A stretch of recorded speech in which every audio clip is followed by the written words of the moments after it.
अस्सलाम वालेकुम। मैं हूँ डॉक्टर अहमद नदीम। बिस्मिल्लाहिर्रहमानिर्रहीम।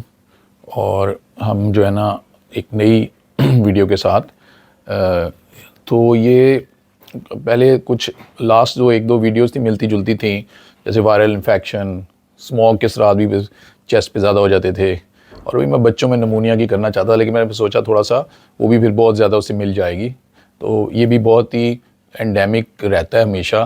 तो ये हमने आज रखी है स्केबीज़ की। स्केबीज़ जिसे आम ज़ुबान में ख़ारिश कहते हैं।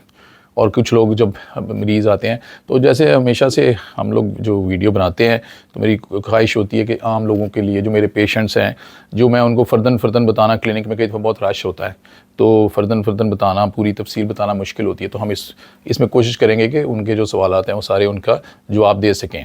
तो स्किन के बहुत सारे मसले होते हैं, जैसे फंगल इन्फेक्शन भी हो सकती है, स्केबीज़ भी हो सकती है, कोई जैसे एक्जिमा, जैसे चंबल बहुत सारी ऐसी बीमारियां हैं। लेकिन ये उन बीमारियों में से है जिसका इलाज है और जो बड़ी तेज़ी से बढ़ रहा है। और मुझे लगता है कि ऐसे लगता है कि जैसे हम सबको ही हो जाएगी एक वक्त आएगा स्केबीज़, जिस तेज़ी से ये बढ़ रही है, ग्राफ बढ़ रहा है, क्योंकि शायद इसका लोगों को इतना इसकी अवेयरनेस है नहीं है, तो इसकी प्रिवेंशन भी उस तरह नहीं होती।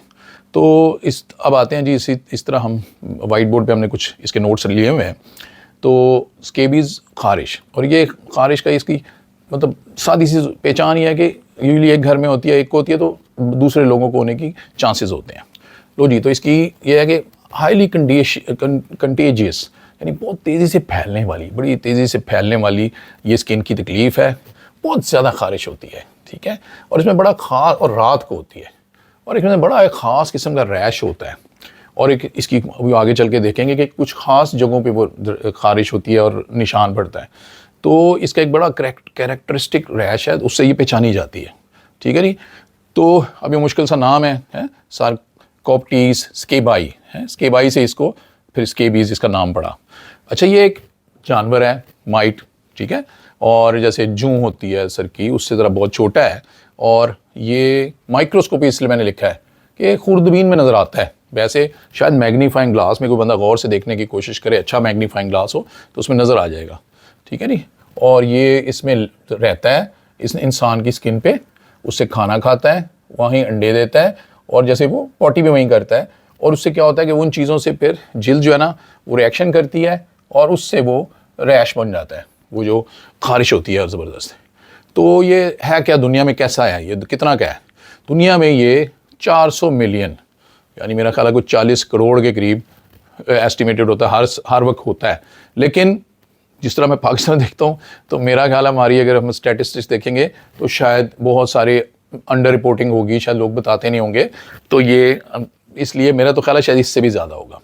तो ये हर जगह होता है, ठीक है, और ज़्यादा कहाँ होता है? जहाँ क्राउडेड, जहाँ बहुत ज़्यादा रश हो, और ट्रॉपिकल एरियाज़, ठीक है, और अंडर रिसोर्स्ड, गरीब लोग, गरीब मुल्क हैं, जो हर उम्र में होता है, हर नस्ल में होता है, और हर इकोनॉमिक, मतलब अमीर में, गरीब में, हर एक में हो सकता है, क्योंकि एक से दूसरे को होने वाली बीमारी है।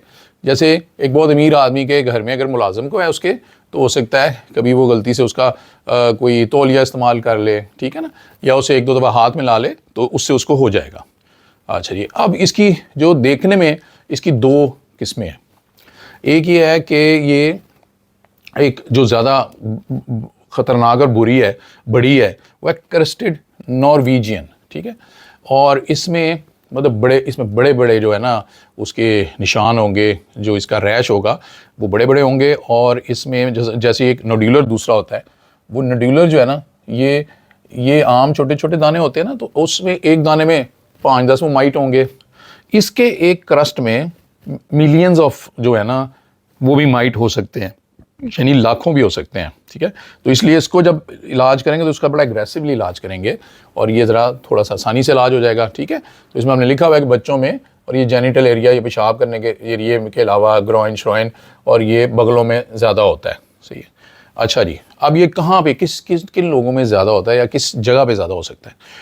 तो ये हमने हिसाब लगाया जी, हॉस्टल्स में जहाँ भी लोग इकट्ठे रहेंगे, जहाँ पे भी लोग इकट्ठे रहेंगे और चीज़ें इकट्ठी शेयर कर लेंगे, या थोड़ी जगह पे ज़्यादा लोग रह रहे होंगे। अब जैसे हमारे लाहौर हो गया, तो बहुत ज़्यादा महंगा है यहाँ रहना, कोई गांव से लोग आए हुए हैं, तो जैसे कोई हॉस्टल होगा, कोई कॉलेज का, कोई लड़कों का, लड़कियों का, ठीक है, कोई जैसे मदरसा होगा जहाँ पे रात भी रहते हैं और आप एक कमरे में जैसे 6 बेड लगे हुए हैं, एक कमरे में 12 लगे हुए हैं, एक कमरे में 3 लगे हुए हैं, फिर वो कॉमन रूम होगा, वहाँ इकट्ठे खाना खाएंगे, इकट्ठे टीवी देखेंगे।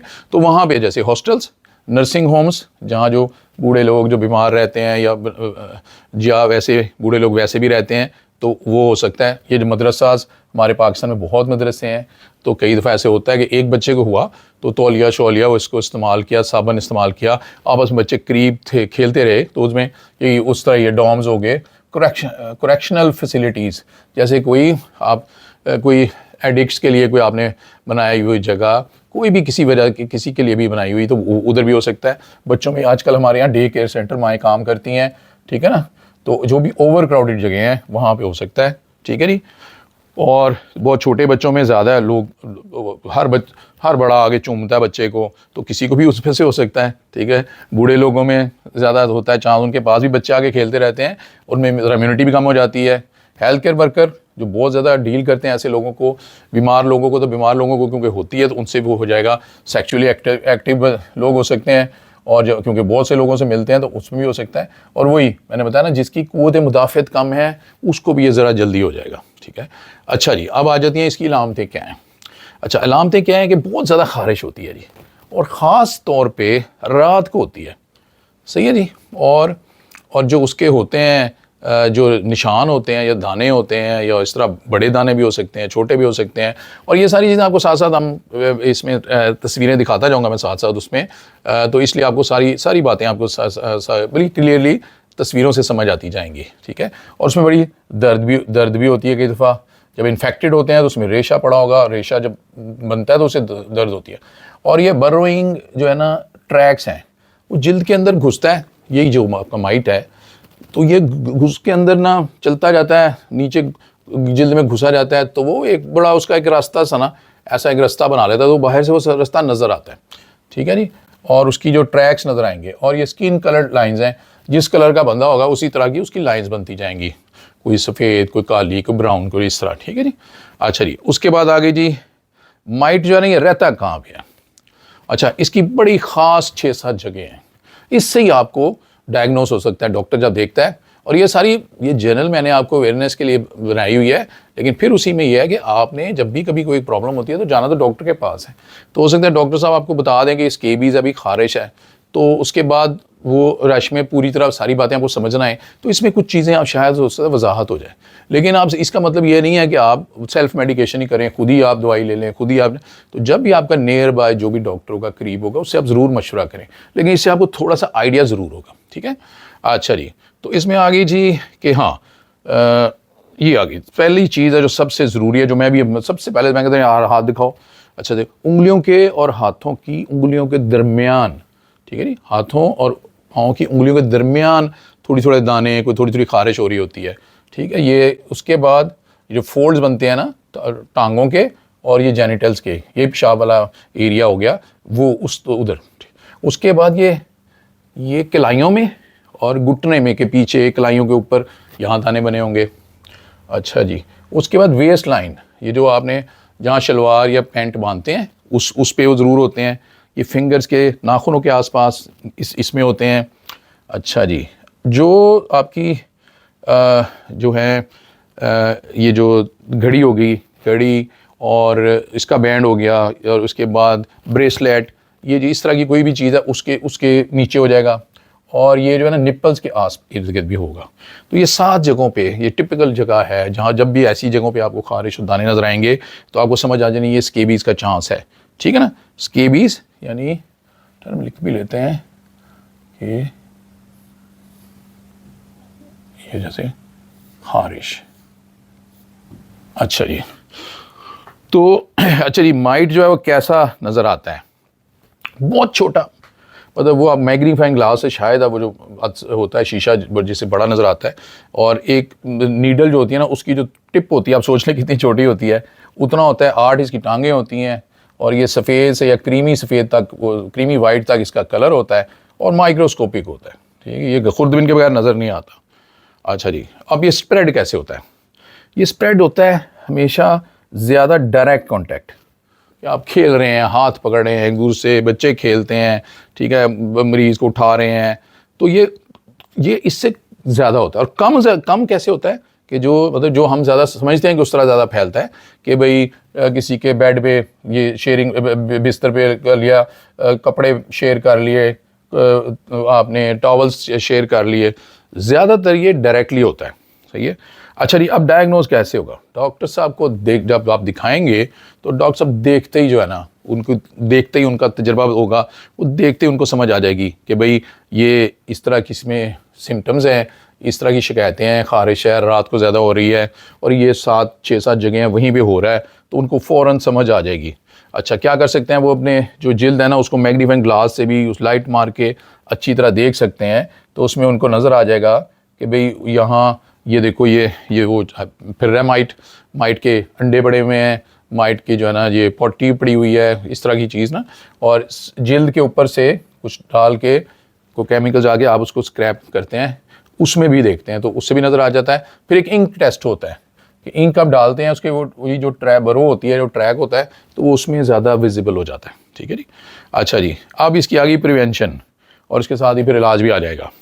प्रिवेंशन कैसी है कि जी कॉन्टैक्ट जो है अगर एक मरीज़ को हो गया तो उसको अलहदा रखें, उसके साथ बिल्कुल पर्सनल कॉन्टैक्ट छोड़ दें। ठीक, उसके बाद उसका जनाब आप क्या करेंगे कि उसके बाद आप उसकी सफाई का ख्याल रखेंगे।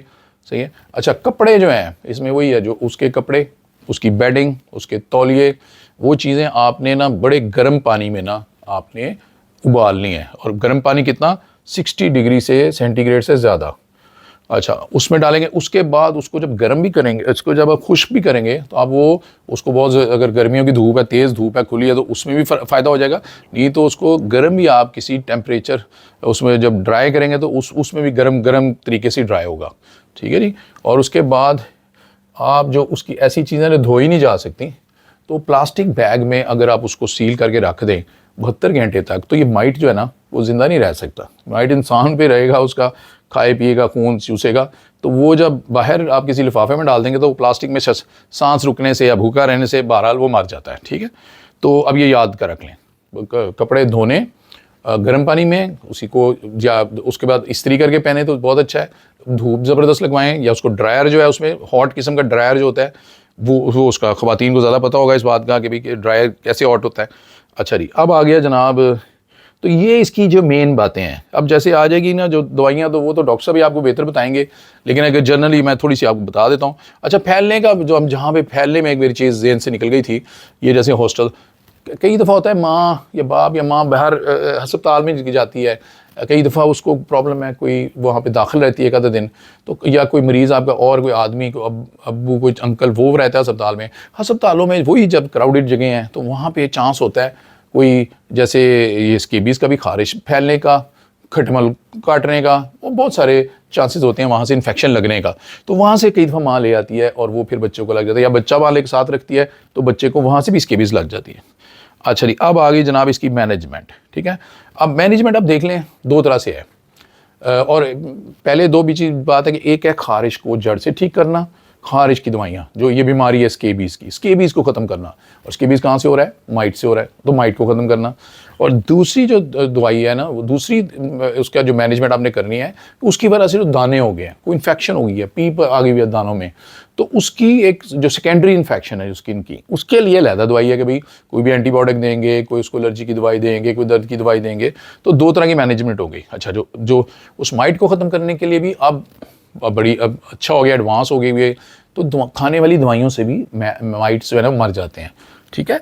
तो वो ये है कि लेकिन वो छोटे बच्चों में आप नहीं दे सकते, 15 किलो की से ज़्यादा होना चाहिए बंदा, तो उसको दे सकते हैं, एक सिंगल उसकी डोज होती है, फिर 15 दिन बाद, 7 से 15 दिन बाद आप उसको कर सकते हैं। तो एक स्किन पे लगाने की वाली दवाइयाँ हो गई। स्किन पे लगाने वाली कौन सी हैं?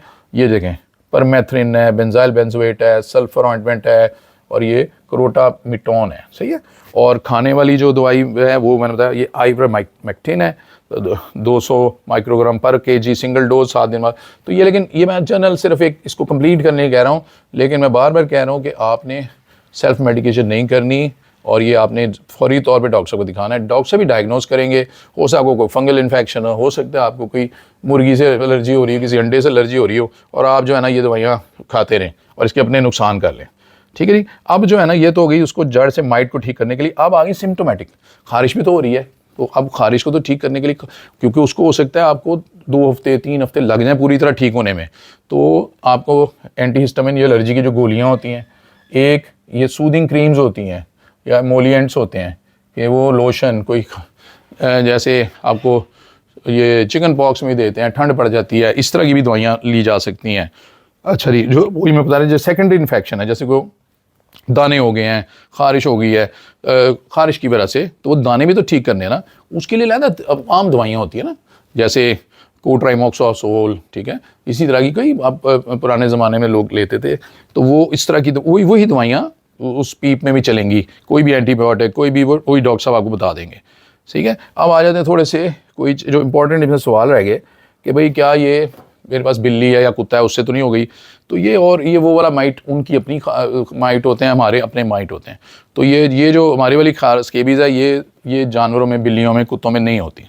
ठीक है। अच्छा, मरीज़ पूछेगा जी ये सिर्फ मेरे बच्चे को है, आप कह रहे, हाँ ये मैं मिस हो गया मेरा हाल, कि जब भी आपने इलाज करना है, जब पेशेंट आपके पास आया है तो आपने सबका इलाज करना है, जो उस घर में रहते हैं, क्लोज कॉन्टैक्ट्स हैं। अगर आप एक जैसे एक खातून को है तो उसके हस्बैंड या उसके बच्चों का इलाज नहीं करेंगे तो कहीं ना, तो क्यों आप इलाज करते हैं उनका? वो इसलिए इलाज करते हैं कि जब वो उसको तो लगी, तो हो सकता है उसको पहली बार अगर खारिश होगी तो 2-3 हफ्तों के बाद उसको सिम्टम्स अपीयर होंगे, तो हो सकता है उसके एग्स या उसका माइट दूसरे बंदे को लग गया है और आप उसका इलाज करेंगे, उतनी देर में उसको सिम्टम्स आ जाएंगे। इसलिए सबका इलाज करना ज़रूरी है, चाहे वो एसिम्टोमेटिक है। और अक्सर एक और मैं आपको बात बताऊँ, बड़ी इंटरेस्टिंग है, कई दफ़ा होता है वो डिनाइल सा होता है कि वो लोग अपना इलाज करना नहीं चाहते होते, बच्चे को कह रहे थे इसको ही खारिश है जी, और आप उससे पूछते भी बार बार, क्योंकि डायग्नोस ही ऐसे होता है कि एक घर में अगर एक से ज़्यादा लोगों को हो रही है तो बहुत चांस होता है कोई इन्फेक्टिव चीज़ है जो एक से दूसरे को कम्युनिकेबल है, एक से दूसरे को फैल सकती है। तो जब आप पूछते हैं तो वो कहता है नहीं जी इसी को है, और जितनी देर वो खड़ा रहता है ना तो वो खारिश करता है ऐसे ऐसे ऐसे ऐसे, तो आपको समझ आ जाती है यार ये जो है ना थोड़ा सा बेचारा, या इसके पास पैसे इतने नहीं है वो सिर्फ बच्चे का इलाज कर सकता है, और या सर डिनाइल में आके उसको लगता ही नहीं कि उसको खारिश है, तो इसलिए ये वो भी करना है। और ये 2 से 4 हफ्ते लग जाएंगे उसको ठीक होने के बाद भी सिम्टम्स ख़त्म होते हैं। और क्या ये ख़त्म हो सकती है? जी बिल्कुल ख़त्म हो सकती है, क्योंकि एक माइट है, माइट के पास इंसान पीछे पड़ जाए तो उसको तो ख़त्म हो ही जाएगी। ठीक है ना, तो ये इसमें कोई परहेज़ खाने पीने का ऐसा परहेज़ को उस तरह की ज़रूरत नहीं है, लोग पहले से कमज़ोर होते हैं तो लोग बहरहाल। और अब ये जैसे जो इवन हमारे जैसे एक डेवलपिंग मुल्क के लिए और जैसे, तो उसके लिए भी फिर भी इलाज थोड़ा सा महंगा ही होता है, कि ये जिस तरह की ये गोलियाँ हैं, 50 रुपये की एक गोली है, अगर बड़े बंदे को कम से कम 3 से 4 गोलियाँ उसकी डोज बन जाएगी, तो वो अब देखें तो वो एक डोज ही उसकी कोई 150-200 रुपये की कम से कम बन गई, तो उसके बाद लोशन भी लगाना है, एलर्जी की दवाई, अगर ऊपर से वो सेकेंडरी इन्फेक्शन है तो उसके लिए भी दवाई, तो इसलिए लोग शायद, और घर में अगर 5 लोग हैं, 6 लोग हैं, 10, तो सबका इलाज तो हज़ारों में बात चली जाती है, इसीलिए शायद लोग नहीं कर पाते। तो इसको तो ऐसे गवर्नमेंट के भी, मैं भी रहा हूँ अस्पतालों में, MS वगैरह भी रहा हूँ, तो हमारी भी कोशिश होती थी, लेकिन ये शायद बड़ा अंडर रिपोर्टेड चीज़ है, लोगों को नहीं अंदाज़ा कि कितनी ज़्यादा लोग परेशानी में हैं। तो इसकी ज़रूर दवाइयाँ, जो कोई हमारे दोस्त हैं एडमिनिस्ट्रेशन वगैरह में, तो उनसे भी रिक्वेस्ट है कि जैसे आइवरमेक्टिन टाइप और ये लोशंस वगैरह जितने भी हैं, ये सारे ज़रूर लेने चाहिए कि गरीब लोगों के काम आएंगे। लें जनाब, बहुत बहुत शुक्रिया जी, खुदा हाफिज़।